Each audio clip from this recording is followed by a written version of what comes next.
다들 결혼은 믿음과 사랑이라고 하지만 그게 전부라고 생각했을 때 내 세상은 무너졌다. 내가 얼마나 신뢰했는지, 얼마나 순진했는지. 그녀는 나를 시험했고 그 시험이 이렇게 거짓으로 돌아올 줄은 몰랐다. 이게 나를 향한 사랑이라면 나는 차라리 믿지 않았을 때가 낫겠다는 생각이 들었다. 안녕하세요, 여러분. 제가 이 상황을 어떻게 처리해야 할지 진짜 모르겠어서 조언을 구하고 싶습니다. 저를 무지한 사람이라고 불러도 좋습니다. 저는 23살이고 제 아내인 지원은 22살입니다. 우리는 결혼한 지 3개월이 넘었어요. 지원은 대학생인데 20살에 대학을 시작해서 현재까지 2년을 마친 상태입니다. 반면 저는 직장 생활을 시작했고 지금은 꽤 괜찮은 생활을 하고 있습니다. 대학에 가지 않았고 바로 일터로 들어갔는데 그 덕분에 지금까지 잘 지내왔어요. 지원은 여름과 주말에 커피숍에서 파트타임으로 일하지만 많은 시간은 아니에요. 한 주에 약 15시간 정도 일하고 그 돈은 주로 자신의 용돈으로 쓰죠. 가끔은 장 보기를 도와주기도 하지만 제가 집세, 공과금, 식료품, 기타 모든 집안일을 다 담당하고 있습니다. 지원은 학생 대출이 있지만 제 목표는 그녀의 빚을 최대한 갚아주는 것입니다. 다른 지출을 줄여야 할지라도 말이죠. 최근에는 직장에서 승진하여 노동조합 직무에서 관리직으로 옮겼습니다. 이제 본격적으로 이야기 시작할게요. 지난주 본사에서 일주일간 교육을 받기 위해 출장을 갔습니다. 이 교육을 우리는 쿠레이드 클래스라고 부릅니다. 저는 일요일에 출발했는데 비행기 좌석이 부족해서 교육을 마친 금요일에는 돌아오는 비행기를 예약할 수 없었어요. 그래서 돌아오는 비행기는 토요일 아침으로 예약했죠. 지원은 제가 떠나는 동안 너무 보고 싶어서 함께 가고 싶어 했어요. 하지만 저는 유일한 경제적 지원자라 우리가 정한 예산을 지키는 것이 중요하다고 생각했어요. 저는 매달 하나의 신용카드만 사용하고 카드 값은 전액 결제합니다. 그래서 추가 비행기 요금, 지원의 식비, 그리고 호텔방에 다른 사람을 추가하는 비용을 계산한 뒤 예산을 다시 확인했죠. 그 비용을 감당할 여유가 없다는 걸 알게 되었어요. 저희는 몇천 달러의 비상 자금을 모아두었고 집을 구입하기 위한 예금도 조금씩 시작했어요. 그래서 지원과 예산에 대해 상의해야 했습니다. 제가 이 비용을 예산에 포함시킬 수 없다고 말하자 지원은 화가 나더군요. 그녀는 제게 신용카드로 결제하자고 했지만 저는 그렇게 할 수 없다고 했어요. 그러자 지원은 비상 자금을 써야 한다고 주장했지만 저는 이건 비상 상황이 아니라고 명확히 했습니다. 며칠 동안 내가 없는 걸로 고생하지 않을 거야 라며 저는 그녀에게 확신을 줬죠. 그리고는 타협안을 제시했습니다. 본사는 2000km 떨어져 있고 일부 직원들은 비행기 타는 것을 싫어하기 때문에 대체 선택은 운전이다. 렌터카를 빌리고 연료비와 렌트비는 회사에서 지원한다고 했죠. 하지만 지원은 2일 동안 차를 타는 것보다는 비행기를 타는 게 낫다고 하더군요. 결국 비행기를 탈 수 없게 되어 그녀는 나를 따라오지 못했습니다. 다음 날 아침, 그러나 저는 아침을 먹고 있을 때 그 여자가 다가와서 저와 함께 앉고 싶다고 했습니다. 이번에는 빈 테이블들이 있었지만 제가 대답하기도 전에 그녀는 말했어요. 어제 당신이 떠나기 전에 이름을 듣지 못했어요. 제가 동의하지 않았음에도 불구하고 그녀는 의자 하나를 꺼내 앉았습니다. 저는 불편한 마음이 들었어요. 저는 아내인 지원과 결혼했습니다. 저는 그녀를 정말 사랑합니다. 다른 여자와 시간을 보내고 싶지 않았어요. 사실 저는 여자를 잘 알지 못해요. 지원은 제 3번째 여자친구이고 제가 잠자리를 함께한 2번째 여자입니다. 우리는 18개월을 사귀고 그 후 6개월 만에 결혼했습니다. 지금 결혼한 지 거의 3개월이 되어가고 있습니다. 그 여자가 다시 제 이름을 물었을 때 저는 떠나야 한다고 말하며 라고 인사를 했습니다. 저는 결혼 반지를 왼손에 뚜렷하게 차고 있었죠. 그녀에게 이 경험에 대해 아내에게 말해야 할지 고민했지만 말하지 않기로 했습니다.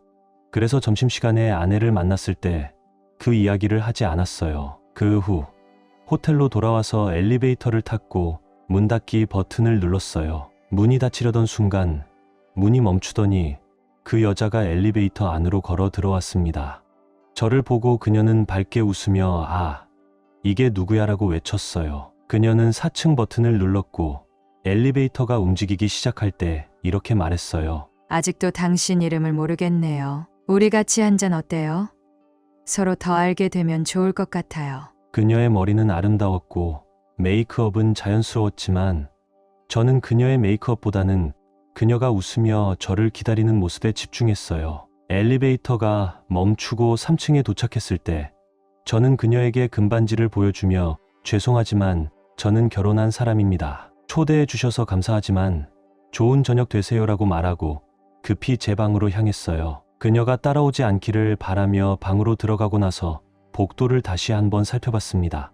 방에 들어가서 저는 아내에게 전화를 걸어 그 여자가 3번이나 저에게 접근한 이야기를 하기로 결심했어요. 저는 정직이 최고라고 생각했어요. 아내는 화를 낼 것이라고 예상했지만 그녀는 그렇지 않았어요. 아내가 처음 물어본 질문은 그 여자가 나보다 예쁘냐였어요. 정직하게 말하자면 예뻤지만 저는 그렇게 대답하지 않았어요. 지원은 10점 만점은 아니지만 평균 이상이에요. 저도 잡지 표지 모델처럼 잘생기지 않았지만 제 외모를 못생겼다고 생각하지는 않아요. 그 여자는 제 눈에 확실히 매력적이었고 그녀는 키가 지원보다 크고 몸매도 더 풍만했어요. 지원은 귀엽고 전형적인 이웃집 소녀 타입인데 비해 그 여자는 좀 더 우아하고 세련된 느낌이었어요. 지원은 갈색 머리인데 긴 머리가 저에게 잘 어울려요. 사실 그 여자가 저에게 유혹을 시도한다고 해서 저는 전혀 유혹을 느끼지 않았어요. 아내가 그 여자가 제 회사에서 일하는지 물었을 때 저는 모르겠다고 대답했어요. 그 여자는 제가 수요일에 처음 만난 사람이었어요. 그 여자를 다시 만나지 않기 위해 저는 아침을 호텔에서 먹지 않고 회사 식당에서 먹기로 했어요. 금요일 아침 저는 일찍 모텔을 떠났어요. 본사로 가기 전에 저는 셀프 서비스 바에서 커피를 한 잔 마시려고 잠시 멈췄어요. 내가 컵 뚜껑을 닫았을 때 나는 그 익숙한 목소리를 들었다. 어젯밤에 음료와 함께 대화를 나누지 못해서 아쉬웠어요. 돌아서 보니 그 여자가 웃으며 저를 보고 있었어요. 그녀는 사과하며 말했어요. 너무 직설적이었으면 미안해요. 일주일 동안 혼자 있었는데 잠깐 대화를 나누면 좋을 것 같았어요. 저는 결혼한 사람이고 다른 여자와 시간을 보내고 싶지 않아요. 제발 저를 혼자 두세요라고 말하며 급히 자리를 피했습니다. 그게 고마운 일이긴 했지만 저는 이제 정말 짜증이 났어요. 그 오후 저는 교육을 마친 후 호텔로 돌아왔고 또다시 그 여자가 저를 방해할까봐 걱정했지만 아무 일 없이 방에 도착했습니다. 그 후 아내와 통화를 했고 아내는 제 마지막 밤 계획에 대해 물어봤어요. 저는 스포츠바에 가서 저녁을 먹기로 했다고 말했어요. 스테이크를 먹고 맥주를 마시며 야구 경기를 보기로 했죠. 저녁을 시켜 먹고 TV를 보다가 그나 지근 목소리를 들었다. 저기 그거 맛있어 보이네요. 한 입만 주세요. 돌아서 보니 그 여자가 세련되게 차려입고 웃으며 저를 보고 있었어요. 그녀는 풍만한 가슴을 드러내며 짧은 드레스를 입고 스타킹을 신었어요. 분명히 제 주의를 끌기 위해서였죠. 제가 말하기도 전에 그녀는 앉으면서 제 하루가 어땠는지 물었어요. 저는 생각을 정리한 뒤 이렇게 말했어요. 나는 너와 시간을 보내고 싶지 않다고 이미 말했어요. 너와 이야기하고 싶지 않아요.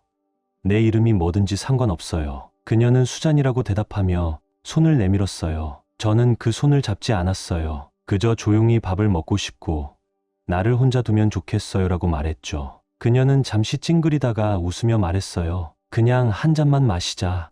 저는 마음속으로 다짐했죠. 물어보지 마세요.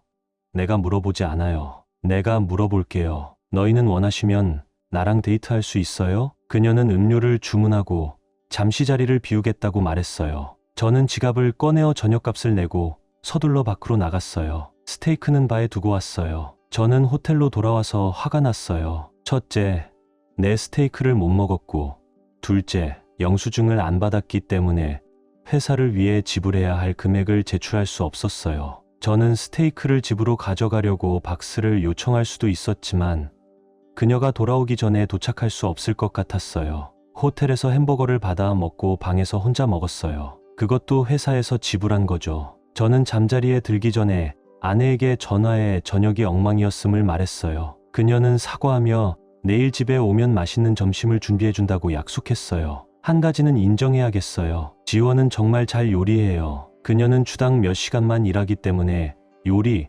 청소, 세탁을 모두 도맡아서 하고 있어요. 우리는 주말에 뭘 할지 이야기하며 사랑해, 보고 싶어라고 말한 뒤 전화를 끊었어요. 하지만 저는 잠자리에 들기 전에 여전히 화가 나 있었어요. 멋진 스테이크를 놓친 게 화가 났고, 저를 괴롭히는 그 여자가 화가 났고, 더 화가 났던 건 그 상황에서 더 단호하게 대처하지 못한 제 자신 때문이었어요. 왜 그냥 내 입장을 고수하고 스테이크를 다 먹고 끝냈어야 했는지 잘 모르겠어요. 그날 밤 저는 잘 잠을 자지 못했어요. 토요일 아침 집에 도착했을 때 지원은 매우 반갑게 맞아주었어요. 짐을 챙기고 정리할 틈도 없이 그녀는 저를 침실로 끌고 가서 즐거운 시간을 보냈어요. 우리는 아직 허니문 단계라 친밀한 관계는 꽤 자주 있습니다. 낮에 이렇게 하는 것은 드문 일이지만 제가 일주일간 집을 비웠으니 말 그대로 환영받은 느낌이었어요. 그리고 약 10분 정도 침대에서 껴안으며 시간을 보냈죠. 그냥 그녀와 함께 있는 시간이 너무 좋았어요. 그런데 그녀가 갑자기 침묵을 깨고는 너무 사랑해라고 말하며 키스를 했어요. 그녀는 정말 자랑스러워라고 말하고 다시 한번 키스를 했고, 저는 이게 제 직장에서의 승진 때문인 줄 알았죠. 그런데 다시 한번 키스를 하더니 너 그 시험을 통과했어라고 말했어요. 시험? 저는 완전히 혼란스러워서 물어봤어요. 그녀는 웃으며 말했어요. 알잖아. 그 시험. 저는 그녀가 무슨 말을 하는지 이해하지 못했어요. 그래서 그렇게 말했죠. 그랬더니 그녀는 말했어요. 수잔, 그 여자 기억나?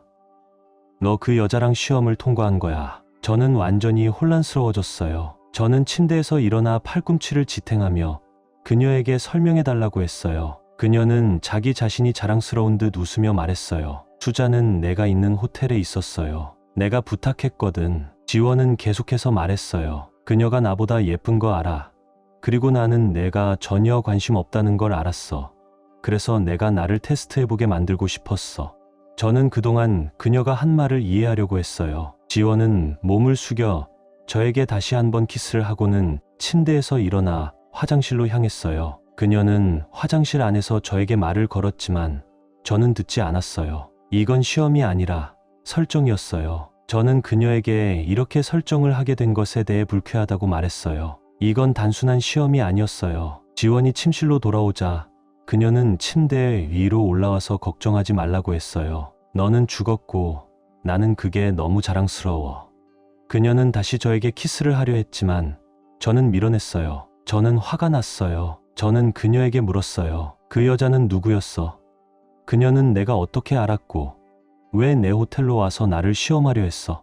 몇 번의 논쟁 끝에 몇 가지 정보를 알아냈어요. 지원은 방어적이었고 이제는 제가 그녀에게 화난 것에 대해 화가 나 있었어요. 수지는 지원의 친한 친구인 제시카의 언니였어요. 지원과 제시카는 제가 공항으로 떠난 일요일에 함께 시간을 보냈고, 제시카는 제가 출장 중일 때 아름다운 여자가 다가오면 어떻게 할지 생각해보라고 했어요. 몇 차례의 고민 끝에 그들은 수진에게 연락했고 셋이서 이 미친 계획을 세운 거였어요. 저는 지원에게 왜 나를 믿지 않았는지 물었어요. 그녀는 자신이 믿고 있다고 주장했어요. 제가 왜 그녀가 나를 믿었다면 이런 설정을 했냐고 묻자 그녀는 다시 방어적인 태도를 보였어요. 그녀는 제시카가 그녀의 마음에 의심을 심었다고 말했어요. 그 순간 저는 분노했어요. 저는 수진이 어떻게 내가 갔던 도시로 왔고 어디서 묵었는지 물었어요. 지원은 침묵했어요. 저는 목소리를 높였고 아마도 소리를 지르기 시작했을지도 몰라요. 지원은 울기 시작했어요. 더 많은 대답과 더 많은 울음, 그리고 제가 소리치는 일이 반복되었어요. 마지막으로 저는 아파트를 뛰쳐나가며 그녀가 손으로 얼굴을 감싸며 울고 있는 모습을 뒤로하고 문을 쾅 닫았어요. 지원 씨는 수진 씨의 통근비, 4박 호텔비, 식사비, 하루 10만 원을 수진 씨의 시간대로 지불했다. 저는 지원에게 내가 그녀를 데려갈 수 없다고 말했어요. 우리는 비행기 티켓, 몇 끼 식사, 그리고 1인 추가 비용으로 한 사람당 하루 10달러를 감당할 여유가 없었어요. 이 티켓은 4박에 20만 원이 넘는다. 이 모든 것이 얼마나 들었는지 저는 아직 계산하지 않았지만 한 가지는 말할 수 있어요. 비상자금은 거의 바닥났어요. 우리는 비상자금을 위해서 집 구입 자금을 비상자금으로 전환해야 했어요. 모두 그녀가 누군가에게 어리석은 생각을 심어주었기 때문에 발생한 일이었어요. 떠난 뒤 동료 지민에게 전화를 걸어 누군가와 얘기하고 싶다고 말했다. 지민이랑 저랑 같이 일한 지 몇 년 됐고 6개월 전에 매니저로 옮겼어요. 그는 저를 집으로 초대했어요. 그는 몇 명의 친구들을 초대했지만 저를 그들과 함께 하자고 했어요. 저는 그들에게 일어난 일을 이야기했어요. 그 중 한 명은 제 아내가 나에게 크랩 테스트를 했다고 말했어요. 저는 그 말을 처음 들었지만 아마도 그게 뭔지 여러분도 아시겠죠. 그들은 제가 너무 어린 나이에 결혼했다고 나무랐어요. 저는 우리가 해야 할 일이 바로 그거라고 생각했어요. 그들은 우리가 각각 은행 계좌를 유지해야 한다고 조언했어요. 저는 자산을 합치는 것이 맞다고 생각하며 자랐어요. 그들은 또한 제 아내가 제 신용카드의 권한 사용자가 된 것에 대해 비판했어요. 알겠어요. 이건 피할 수 있었던 일이라는 걸 이해해요. 하지만 이제 와서 후회해봐야 아무 소용이 없어요. 그 중 한 명은 유튜브 영상을 보라고 권유했어요. 우리는 함께 스테이크를 요리한 후 영상을 보았어요. 불행히도 저는 너무 불행해서 먹을 수 없었어요. 그래서 점심은 완전히 망쳤어요. 그는 저에게 당신에게 편지를 쓰라고 했고 저는 지금 그 말을 따라 쓰고 있어요. 결국 이건 돈에 관한 일이지만 제 재정을 재구성할 수는 있겠지만 그게 목적은 아니에요. 그녀는 내가 그녀의 불안감을 덜어주기 위해 한 모든 것을 무시했어요. 그녀는 나를 시험했어요. 저는 이걸 극복할 수 있을까요? 지원과 저는 서로를 사랑해서 결혼했어요. 저는 항상 그녀를 착하고 친절하며 배려심 있는 사람이라고 생각했어요. 하지만 지금 저는 갈라져 있어요. 그녀가 한 일이 저를 그녀의 진짜 모습을 다시 생각하게 만들었어요. 저는 아내와 경계를 설정한 적이 없어요. 지금 그 경계를 설정하는 것이 효과가 있을까요? 아니면 이미 너무 늦었을까요? 그 말대로 이제 말이죠. 나중에 경계를 설정하고 그것이 효과가 있을까요? 저는 지원과 함께 이 상황을 해결하고 싶어요. 지원은 제 전화기를 폭발시켰지만 저는 그것을 무시했어요. 그 다음은 제 부모님이었고 마지막으로 그녀의 부모님도 연락을 해왔어요. 그녀의 몇몇 친구들도 문자를 보냈지만 저는 모두 무시했어요. 마침내 전화를 꺼버렸어요. 지민이랑 같이 있는 시간 이후에는 상대하고 싶지 않아요. 지민은 내가 그의 집에 며칠 머물면서 일을 정리하게 했다. 이 상황에 대한 여러분의 의견을 듣고 싶어요. 저는 제 선택지가 무엇인지 확실히 모르겠어요. 저의 경험 부족이 저를 이 난처한 상황에 빠뜨렸고 이제 제 머리를 차분히 정리하고 해결책을 찾아야 해요. 여기 해결해야 할 몇 가지 사항이 있습니다. 그녀는 이 금액을 갚기 전까지 학교에 돌아가지 않아요. 각자 은행 계좌를 만듭니다. 우리가 결혼한 상태에서는 그녀가 추가 학생 대출을 받지 않아요. 그녀는 그 대출을 자기 돈으로 갚아요. 저는 이미 그녀를 제 신용카드에서 제외시켰고 다른 번호의 새 카드를 요청했어요. 저는 또한 그녀에게 더 이상 제시카나 수진과의 연락을 끊으라고 할 생각이에요. 그녀는 완전히 그들을 차단해야 해요. 지금은 그녀가 올바른 결정을 내릴 수 있다고 믿을 수 없어요. 저는 제 전화기를 꺼내서 지원과 우리 부모님에게 문자를 보냈어요. 저는 상황을 어떻게 처리할지 고민 중이라고 말했어요. 그리고 지원에게 내일 병가를 내고 아침에 그녀에게 가서 얘기할 거라고 말했어요. 그때까지 모든 사람은 저를 놔두고 저는 모든 문자와 음성 메시지를 무시할 거예요. 만약 시간 되신다면 올바른 방향으로 밀어주는 조언을 주시면 정말 감사하겠습니다. 여러분, 감사합니다.